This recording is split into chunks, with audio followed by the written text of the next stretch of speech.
On September the 2nd, we have the highly anticipated rematch. We are back in Manchester, but what has changed? We're here with both fighters to find out. Liam, Chris, I hope you're both well. Let's briefly talk about the first fight. Round 1 and 2, not much to split you. Round 3 was interesting. Chris, you had some success. Liam wasn't backing off. And then in the 4th round, we have the elbow situation. Liam, I know you've said there's no elbow. Chris, was it an elbow? Was the fight stopped too early? Was the fight stopped too early? Listen, I wanted to continue. That's all I know. The referee's the referee. He made his decision. There was no overturning it. But you know, I was on my feet. I wanted to continue. And I'm not a vulnerable fighter. You know, I've been in this game a long time. Someone like me says, "Listen, let's keep going. Let me keep going. What are you saving me from? More of a beating? This is what we do. We get hit. We get hurt. You know, if he was going to knock me out or put me on the canvas again or continue the onslaught, then good. Let him do that. Give the fans what they want, which is an action-packed fight. Or let me overcome the adversity. Let me get back into the fight. But again, you know, it's all ifs and buts. You know, I was complacent after the 3rd round. After the 3rd round success, you know, I guess maybe I got a little bit too comfortable. Maybe I got a little bit too complacent, and you know, I paid the price. He did what he did. He caught me, and all of a sudden the fight was over. And now we're here. Now we are here. We're back. We're back in fight camp, back in fight mode, getting ready to set the record straight. We're now 4 weeks out. Liam, we've had to wait maybe a little bit longer than you would have hoped for after the injury. How's your camp been? How is the back? Is it fully healed? Yeah, my camp's been going well. Back's fine now. And like I said, Liam Smith fine. Liam Smith, no injuries, beats Chris every day of the week and twice on a Sunday. I said this last time and I'll say it again. There was a possibility that you may have been able to work through the niggle and you almost didn't reschedule. The way really, you know, listen, this is what I'll openly get the point across. The whole rescheduling for July was never ever anything to do with me. I pulled out to June 17th. Chris is the man for the excuses, to be totally honest with you. I can name you 5, 6, 7 excuses he's made from the fight, but you know, I pulled out to one date and one date only, June 17th. The fight got rescheduled in July to no reason on my own. And then, you know, then the new date got set. So one date I pulled out of with a back injury. Like I said, that's it. No excuses from my end. Never has been an excuse. No elbow excuse, no fitness excuse, no weight excuse, no referee excuse either. I'll never make an excuse. Fight's almost here now. Chris, is a big one for you. You've relocated, you've changed your trainer. Tell us why, and why Bomac? I wouldn't say I relocated. I've always trained in Vegas. But yeah, the camp's been out here for this fight. I wanted a change of scenery. I wanted a change of energy. And yeah, now I'm officially working with Bomac, Terence Crawford's trainer. That's Terence as well in your corner, Chris. Is not going to help you, mate. So if Terence got beat the weekend, would you have hired Bomac? Yeah, I would have. We had already agreed. Before that fight that we were going to work together. Obviously, seeing the outcome just gave me that extra, you know, encouragement and happiness in my decision to take him on. You know, we got 4 weeks left, so I'm not my game plan, my mindset going into this fight isn't going to be changed in 4 weeks. He's not there to do that. Him and his team are there to just help me prepare and help me do what I want to do. You know, and if everything goes well, it could be a great relationship moving forward. But I know what I have to do to deal with Liam. Bomac isn't there to, you know, he's not going to make any huge differences, you know, but I trust in his team. You know, the proof is in the pudding. You saw what happened over the weekend. So, yeah, we're going to go in there. We're going to get the job done. Because there's no proof Liam, in no what do pudding. you? Amir Khan used them and he didn't do nothing for Amir. Like there's no proof in nothing like that. That's The totally proof clueless. is in him helping prepare Terence for Errol and watching what Terence did. Like that gives me confidence in the ability that they have as a team. He also Amir Khan hired him for Kelbrook and got beat and got stopped. Okay. So that was but you sound like this is all on repeat. Everything you're saying, you said the first time round. You know what it takes to beat Liam. You know this. You know that. It's irrelevant. I do know what it takes. Why didn't you do it? I was doing it, and then you know what happened happened. This is what I went back. I didn't want to interrupt you before. For a man who's been involved in some like one-sided fight, you know, you've landed some shots like you know you boxed Spike O'Sullivan. You were landing shots that were, you know, whatever else. Are you really that deluded? Are you really drawing on that much, like that little 20-second period at the end of round 3? You really drawing on that for some confidence? It wasn't about the round 3. It was the fact that you didn't touch me for 3 rounds. Why are you the only man to say that? Why are you the only man to believe that you was like so dominating that fight? I'm not the only. You didn't land a punch for 3 rounds, Lynn. You got with uppercuts and jabs. Who has ever agreed with you? Who's ever agreed with you? I don't need anyone to agree with me. I was in the fight, mate. I was in front of you. You didn't touch me.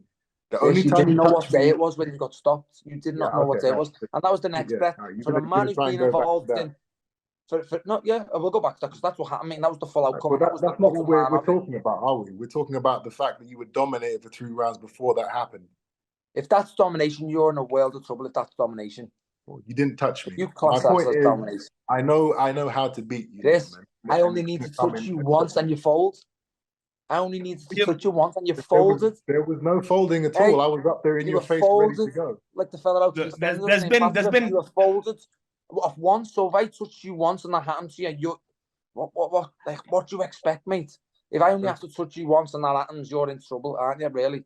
Then you've got no problems in this rematch, huh? It's just going to be a breeze again, huh? Yep. Liam, you've said that you look forward to ending Chris's career. Do you feel like another loss and this is the end of the road for him? No, because like you say, you're sitting listening to Chris in front of you. No, definitely not. It'll be Bomac's fault probably. Chris, were you to lose again, would you consider retirement, or do you still feel like there's more fights out there for you? Yeah, we're not doing retirement talk here. We're not here to talk about. Is this on repeat from the last time? I'm not talking about anything after Liam. I'm not talking about Conor Ben. I'm not talking about trilogies. I'm not talking about anything. All I care about is September 2nd and setting the score straight. In terms of the rematch, Chris, we've seen you looking vicious in training. Will you go back to your aggressive style for the rematch, or does anything change? I'm not going to say what I'm going to do, and to be honest, it's all gonna come together on the night. But if I want to go and do exactly what I did in the last fight, that's enough to beat Liam. I already showed that. I just don't. Yes. But whether I box his head off again, or whether I go and then go to war, or whether I do both, you nearly make yourself laugh when you say this. You guys are gonna see. Liam, do you think the fight is still there in Chris? Do you feel like maybe you took something from him in the first fight? Chris knows full well what got took from. He knows full well what's been took from him now. What he's prided his whole career on. And I said beforehand, I respect him as a fighter. I always did. It was why I took the fight on the date I'd be ready for. Knew I needed to be in shape to beat Chris. Good fighter on his day, but prides himself on his chin. His air of invincibility has been cracked now. It's gone, and he knows he can be hurt. And more importantly, he knows it's me who's done it to him. and he's always been able to compete at a high level because he's tough and he's game and he's got a good chin. Now, the next man he's in front of is the man who cracked all the chinks in the arm. It was me who done it. So he's lost that now, and like I said, Chris will only know what he's like. The next time he steps foot in the ring is the only time we'll see how much that's played a part in new Chris Eubank. Chris, the first fight was exciting, had a dramatic finish. In your mind, will this fight be an even better, more dramatic fight? For sure. There's much more on the line now. There's much more danger in this fight now. What's on the line, Chris? Can I ask just a question? What's on the line? He has his confidence, his newfound confidence, which he didn't have in the first fight. And Chris, you look at the interviews. I said I beat you every day of the week and twice on a Sunday. Yeah, I know that, but talk is cheap. You didn't believe that. That's why when you did win, you're jumping up and down, screaming and crying and hugging your brother. Ram the words down your throat. What you said, Chris. I was told all week I couldn't hear you. That was going to happen. Nobody thought it was going to happen. Do you want me to play the book? Do you want me to play the gloves are off, Chris? Do you want me to replay the gloves are off where you asked me the question? Like I said, talk is cheap. I know you didn't believe what was going to happen. Nobody did. And you know it's not going to happen again. And that's why this fight's going to be so much more exciting, because now it's like I have everything to prove. Before it was kind of like, all right, well, I just need to go in there and win. Now it's like, if I lose, if this happens again, where do I go? So that wasn't the case in the first fight. So it's going to be very interesting to see how that kind of affects my performance. How does this fight end this time, in your opinion, Chris? Questions are so boring every time. How is this going to end? What are you going to do? When's the knockout? What do you want them to ask, Chris? What do you want them to ask? I don't know. Something new. How's the fight going to end? I mean, the fight's it's going to end. One of us is going to get stopped. That's for sure. It's not going to go 12 rounds. It can't go 12 rounds. And I'm going to do everything in my power to make sure that that it's a Chris Eubank Jr. win. Liam, when you envision this fight, what do you see happening? Were you shocked with how the first fight went, like Chris said? Like I said, I was shocked how easy he folds. I touched him once and he was like Bambi on ice. Yeah, I was shocked how much he folds off. One right hand, left uppercut, left hook. Yeah, little elbow in the middle of it, and then he's on clear street. So like, I just don't know what way can Chris come next time? Come and have a fight with me. You're there to be nailed. Try and box me like that again, or do whatever he done last time. He makes too many mistakes and I'll punish him. You're both here now. There's been a lot of animosity, a rivalry. Any questions, any statements, anything that you want to get off your chest to each other with 4 weeks to go? Who's the question to? Both. Who wants to go first? Does anyone have anything to say? Do I have anything to say? I mean, we've said so much already. It's kind of there's not much left to do now except fight. We've done the gloves are off, which is going to come out soon. This is the first digital face-to-face or press conference or whatever you want to call this I've ever done. It's kind of strange, but listen, I'm in a good place. I'm comfortable. I'm happy with the setup. Manchester is going to be. Yeah, it's going to be. Well, I don't know how it's going to be actually. I don't know. It's probably going to be the same as last time. Do you think you gained a few more fans, Chris, with your little Manchester United trick the other day? Did you try and get more fans on board? Is that what you tried to do? Well, it's not trying to get more fans. It's I enjoy watching them play. Are you a Man United fan? Yeah, but it's not about football. It's not about gaining fans. We are we're there to fight, and we're going to be fighting in Manchester. So, it is what it is. I offered you London, Chris. What's that? I offered you London. No, you didn't. London. I offered you London. But it came down to. I accepted whether... London, shall we say? I accepted London. Right. Okay. Yeah. It's the powers that be wanted it in Manchester, and that's fine. I don't mind being in Manchester, so. in hostile territory if that's what it's going to be. I don't know. It was last time, but crowds, fans, support, haters. None of that has ever affected me. I think Liam's the type of guy that needs, he needs a bit of hometown support. He needs to be in a place where there's going to be a lot of, I fought my whole career abroad. I fought my whole career abroad. I fought abroad more times than you. Well, have you ever fought out in the UK beside Yildirim?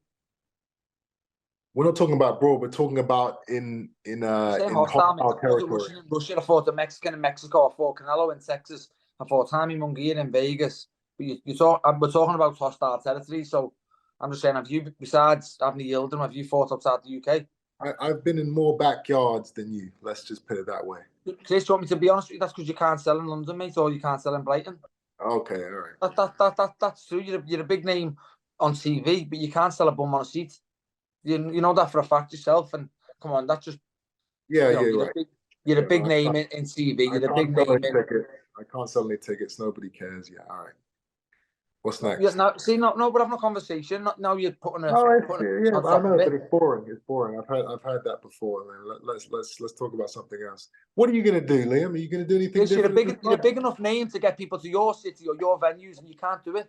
Okay, that's good. Everybody's talking about what am I gonna do differently?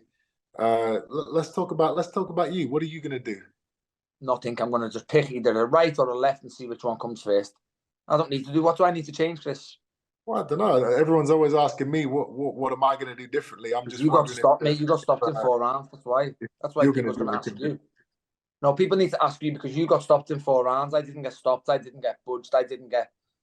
I didn't go nowhere. So people need to ask you what you need to change because you got stopped in 4 rounds. That's why the question is.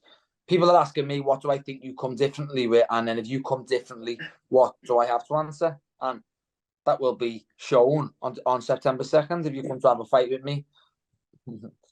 Be my guest. What would you like me to do? Is there a style you would like for me to approach you with in September? Whatever way you approach it, because I've got the answer for it. I've told you this before. The last one I told you this. I get that, but I'm saying, do you have a preference?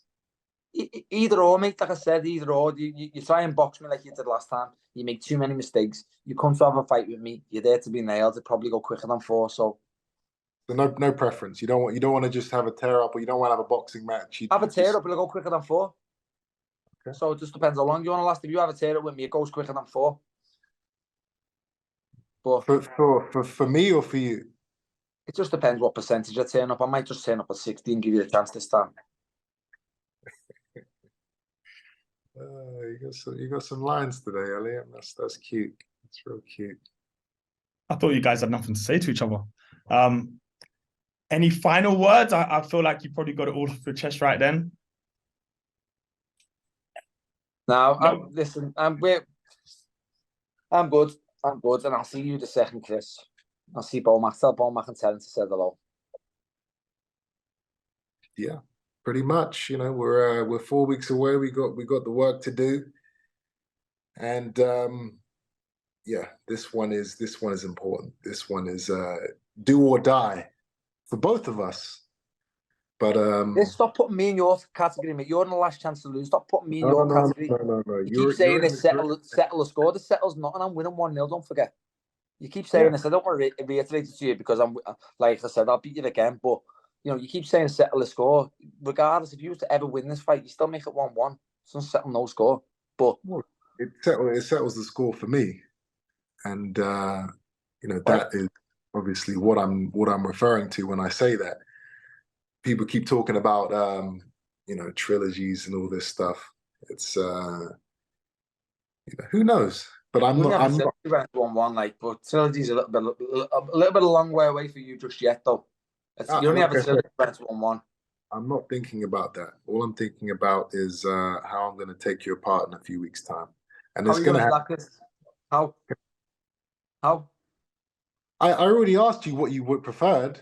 You know, if you tell me what you want, then I'll take you apart that way. You just got to tell me. I'm asking how you're going to take me apart. I've already took you apart. I took you apart, no bother. Oh, so you didn't I'm take asking me apart. You caught me with one shot. That's not taking somebody apart. That's a one-hit wonder. That's never going to happen again. Chris, one. Never going to happen again. One shot was it, Chris? What shot was it, Chris? It was one shot, and it will never happen again. Tell me what shot it was. Come on, watch the replay. I don't need to answer your question about what shot it was. If you don't remember, then you don't remember. But it will never happen again. It was a one-hit wonder, and this time around. Was it the left hook at the end? What's on your eye? What you said was the elbow on your eye. You're not going to be jumping up and down. The elbow here. Trust me on that. What? Guys, as always, it's been entertaining. I wish you both the best for the next 4 weeks. And I will see you in fight week. Sounds done. See you soon. Yeah. All right. See you soon. Yes.